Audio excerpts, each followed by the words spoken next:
By default, labels and buttons in Ignition have a single line of text. If the text is longer than the label, it gets cut off with a dot dot dot, as you can see here with this label. You may want your labels and buttons to have multiple lines of text, or have text that wraps. So rather than using multiple labels or buttons on top of each other, it is possible to have multiple lines of text in a single label or button, and we can do that using HTML. A lot of places in Ignition accept HTML, and labels and buttons definitely do that. On the label here, I can actually go down to the text, and you can see it just says, here's a really long string. It's longer than the label, so of course it's getting cut off.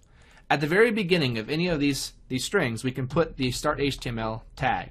By just putting HTML in there, it's automatically going to line wrap for me. So here you can see it no longer has dot dot dot, and I have multiple lines of text.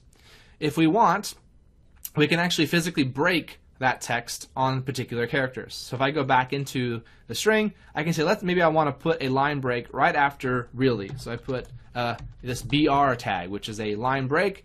I put that in. Now I'm going to break after the really. And so if I do this, you'll see here is a really long string. So automatically broke it after really.